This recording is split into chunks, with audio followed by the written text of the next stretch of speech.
Durk, breaking news, trial coming up in weeks. This is where everything starts to get heavy. We talking about what the government wants in, what the defense doesn't want in. We break this all down right now.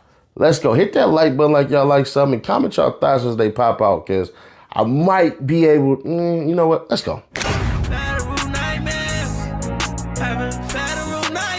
Bilal Esley, first assistant United States. We already seen all that crap. Attorney for plaintiff, United States District Court for the Central District of California.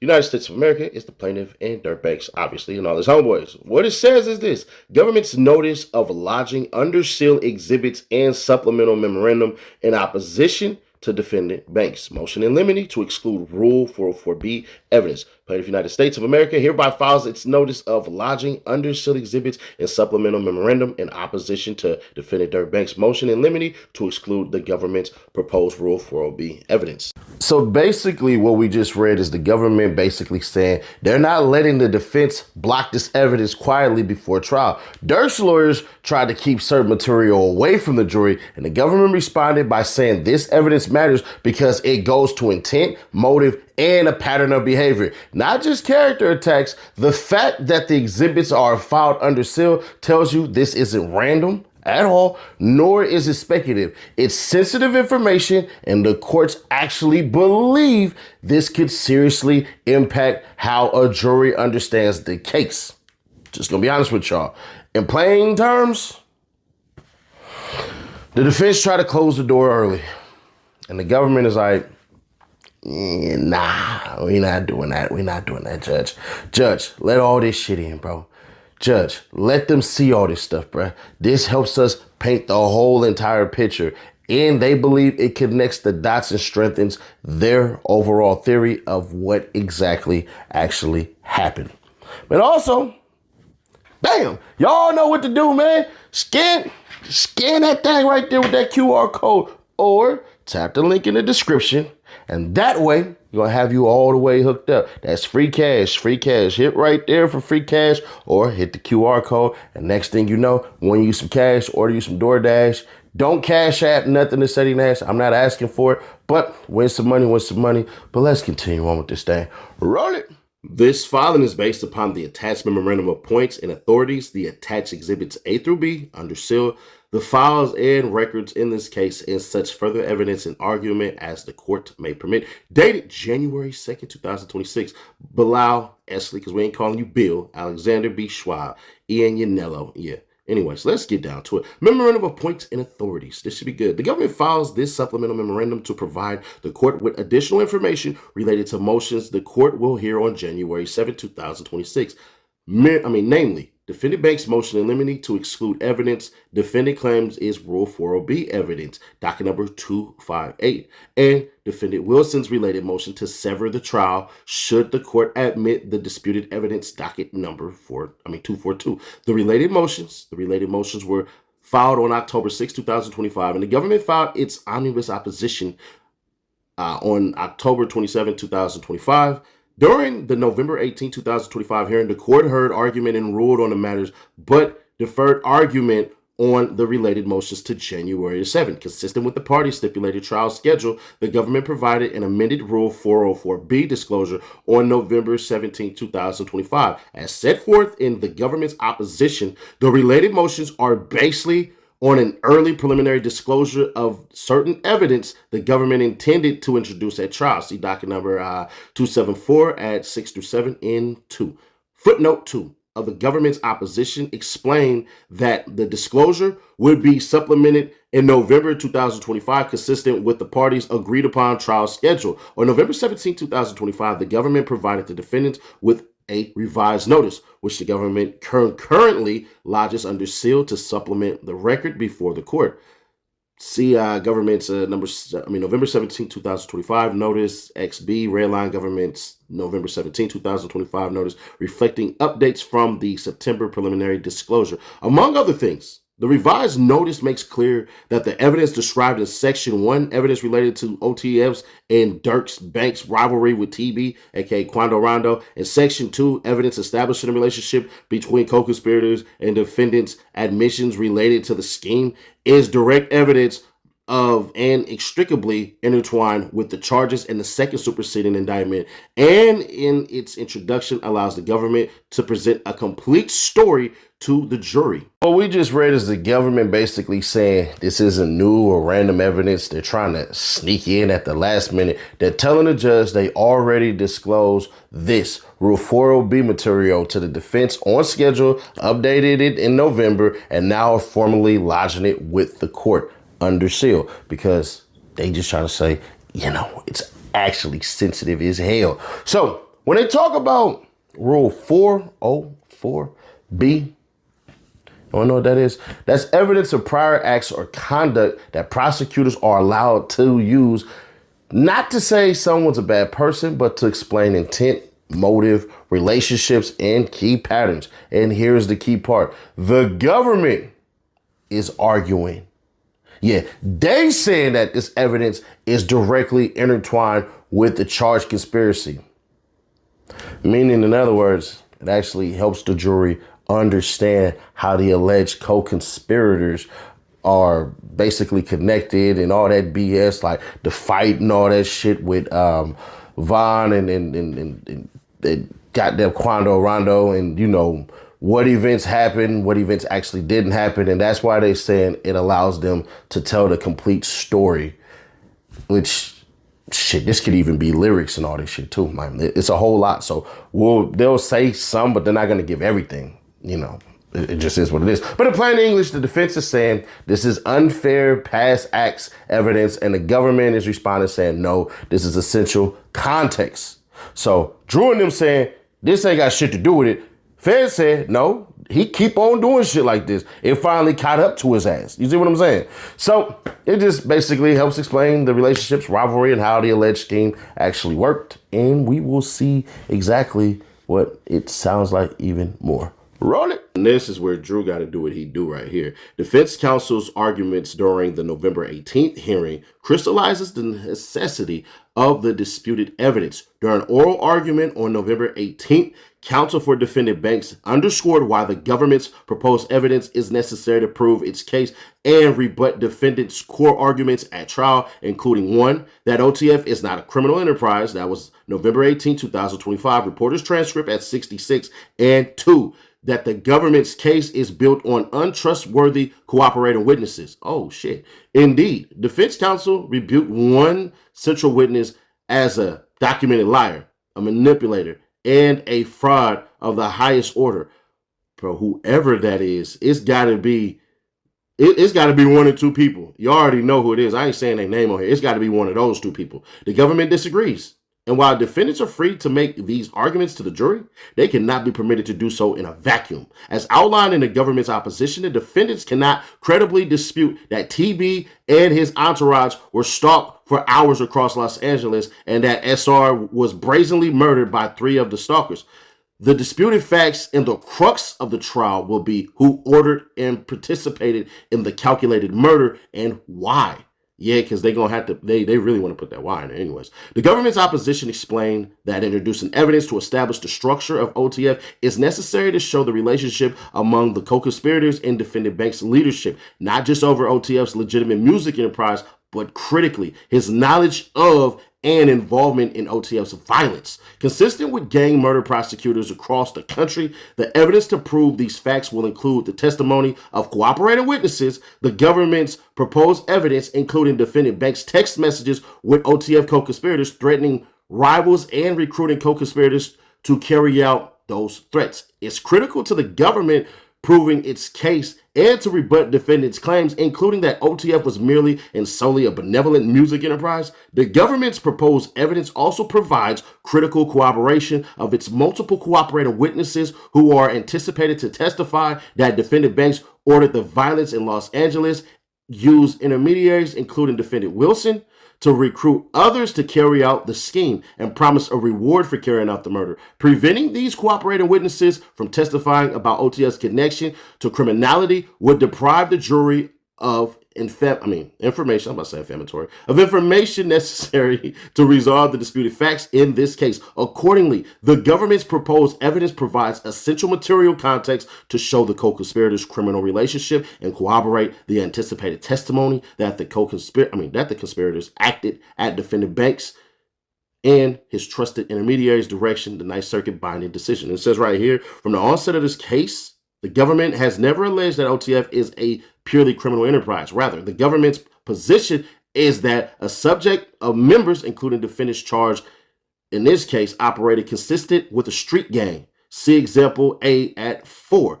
As the discovery shows, during the relevant time, OTF operated both as a legitimate music enterprise with a group of members, including defendant Banks, Wilson, and Houston, who operated consistent with a street gang seeking revenge and perpetuating violence on behalf of OTF. The government basically laying out their whole theory on the table.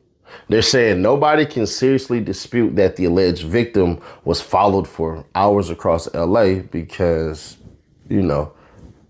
it just would be difficult. So the hours part doesn't really make sense. So around LA and then got murdered. No. That's not really what they're fighting for. The real fight at the trial is going to be who ordered it, who participated, and why. And this is where the government says that disputed evidence becomes super necessary, meaning all the old shit that he did, bruh, we got to bring that in because they're arguing you can't understand that answer without showing the whole entire structure. It's like, hey, bruh, they was out there fighting. What was they fighting for? Well, they was fighting because they're part of a gang. Well, they want to bring in how the gang started, how everything is basically going. So it shows the whole structure of OTF, the relationships between the alleged co-conspirators and Durk, and his whole entire leadership role, not just with the music, but in violence. They're saying this is why 404B evidence needs to effing come in. And it makes a ton of sense if we're being honest. I'm not pro Lil Durk. I'm anti-government as hell. But even I got to admit, like, shit, that's what they're going to be going because it's not being used to actually say he's a bad person. It's just being used to explain the knowledge, the intent, the relationships, and show how the alleged scheme actually functions. The government goes further and says this shit is going to include snitches. I got 2 people that come off to the top of my dome. FBI Butters, for sure, to me, is definitely on that, especially watching his charges and his date get moved all the way down. So they're going to say there's going to be texts that come in, threatening rivals, recruiting people to carry out violence, and testimony that Durk allegedly used intermediaries and promised rewards. Their argument is simple. But that shit heavy as hell. Because if the jury doesn't hear this context, then the jury actually can't fairly decide the most important question. And y'all know what that question is, right? Who ordered the violence? Who directed the violence? How the hell it was carried out? The jury has to see this according to the feds. So basically, they're saying you're going to kill the whole entire case if you don't allow this shit in. We have to show them and we have to build the whole entire story so that the jury actually is not blind. And that's what they have to prove. So far, shit. But let's keep going. United States versus Smith is material to the highly probative nature of such relationship-based evidence. In that drug conspiracy case, the district court admitted evidence that the defendant participated in a drug operation and purchased several kilos of drugs from a leader of an organization over 10 years prior to the charged acts. The Ninth Circuit affirmed the admission of the evidence, reasoning that evidence of prior criminal acts may be relevant in conspiracy cases to show the background and development of the conspiracy, and that the defendant's prior criminal endeavors with the leader would help the government provide the background and development of the conspiracy and would help explain why the leader trusted the defendant enough to include him in the risky scheme. So too here. Contrary to counsel's claims, the evidence shows that defendant Banks and his close OTF associates, including the defendants in this case, had rivalries, including with TB, discussed violence against rivals, and took violent street action to settle scores with their rivals, including Los Angeles murder defendants are alleged to have committed in this case. And then it goes on to say the government's opposition included typographical error in the citation on page 22, the statement that courts would routinely admit evidence in conspiracy cases where acts would help explain why a co-conspirator trusted another co-conspirator. or another conspirator enough to include him in the risky scheme is quoted from Smith. Admissions contained certain of the co-conspirator rap, because I knew it. This shit was about lyrics, bruh. Exactly. So, admissions contained in certain of the co-conspirators' rap lyrics, including those made by defendant Banks and Wilson, also show the structure of OTF in the relationship of the co-conspirators, referencing limited excerpts of lyrics by defendant Wilson and Banks about seeking revenge. Defendants are free to argue that OTF was all about music, but the jury cannot be called on to resolve that issue in an alternate reality of limited and misleading facts. The court should deny the related motions and permit the government to introduce the disputed evidence at trial. And then y'all can see right here, all this shit is under seal and it's under seal. Basically, to end it out, what they're saying is this isn't some made-up theory that they just came up with at all. They're leaning on federal case law to justify exactly why this evidence should actually come in. They're pointing out to prior conspiracy cases where courts allowed evidence of the past relationships in prior acts because it helped the jury understand how the conspiracy actually formed, why certain people were trusted, and how things escalated. Then bring it back to the case and they say, same thing here. You did this right here. You did that right there. I got proof you did that. And also there's other people who acted just like you. And they're doing the same thing here. They're arguing that Lil Durk and his close OTF associates allegedly had known rivalries, discussed violence, and took real-world action into settling scores, including the damn murder of the center of this damn case when they mistakenly shot Lil Pop and killed mistakenly killed Lil Pop for Quando Rondo. Pardon me. I know. Y'all like, damn, Dash. But the government's position is that the background explains why people trusted each other enough to carry out something so serious. Like, hey, Johnny over there, he ain't never told. Kelly over there, she ain't never told. Bring them in. We gonna make all this money and kill a whole lot of people. And that's what makes this quote unquote so damn serious and why the alleged conspiracy makes sense instead of this shit actually looking random. So they basically make it clear the defense is free to argue that OTF is just about music, but the jury can't decide the question if they're only shown this basically weak ass version, this sanitized version of the facts. That's why they end by asking the judge to deny defense's motions and allow evidence in, because without it, the jury would actually be forced to judge the case without shit. Except for, oh, they did this, they did that, they did this, they did that. And so the government is basically saying, don't even accept the shit that they doing. Accept us, accept us, accept us. And I know it's going to end up having music and shit in there, man. So it is what it is, man. So if they don't do it, meaning the judge don't do it, they're going to still argue that, oh, we need full context and all of this shit. And so that's why making this shit Rule 404B makes it so damn dangerous, because the prosecutors have it to basically say, oh, we're not trying to assassinate your character. We're not trying to say that he's a bad person. We're just saying this is how his ass operates. So I'm not saying he's bad. And yes, the hell you are. If I can hire somebody to murder somebody, that makes me a damn person, a bad person. So it is what it is. They're just basically saying, oh, the government's trying to blur the lines between music, associations, criminal conduct that's allowing evidence and invites the jury to assume guilt based on past allegations instead of hard proof, with the actual evidence in the music is going to 100% paint him out to be a goddamn killer. Durk said he know a person who can do this. He know a person who can do that. He know this and he know that. And all of these goddamn people. And I'm looking like, man, Durk, you know anybody who can shine shoes? Anybody who can scan for me real quick? So with that perspective from the defense, meaning Drew and them, the argument is that the government should have to prove who ordered what, when, and how without leaning on old rivalries and lyrics or these quote unquote alleged goddamn associations that could unfairly prejudice the jury and distract from whether the prosecution can actually prove his case beyond a reasonable doubt. The feds ain't fighting like that though. They dirty as hell. Just gonna be fair, square, obvious, and honest. The feds don't give a shit about none of that. The feds gonna muddy it up, dirty it up, and fight dirty. So the real fight here isn't whether something bad happened. It's whether the jury decides this case on concrete proof or on the context of the government and what they say, which explains everything, and whichever the judge rules on in this case. So this evidence is basically really gonna shape every single damn thing, everything.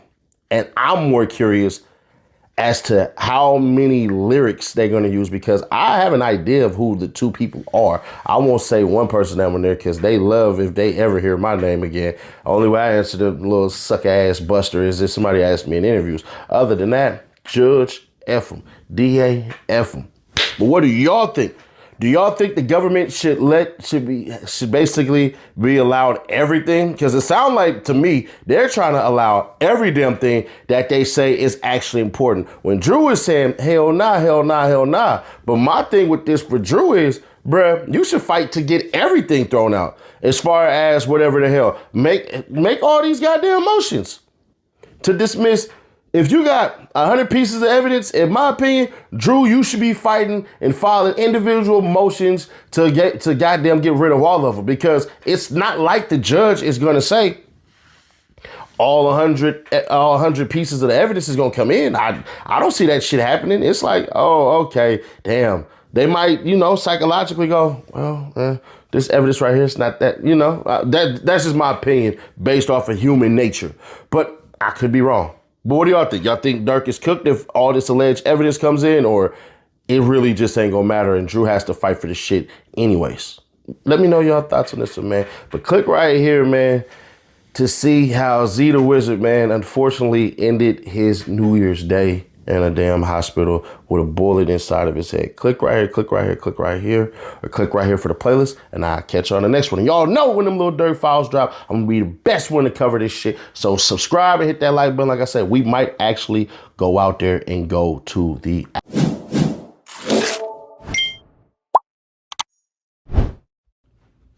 Appreciate you for clicking on the video. Before you go, make sure you like, comment, and subscribe. And I'm out.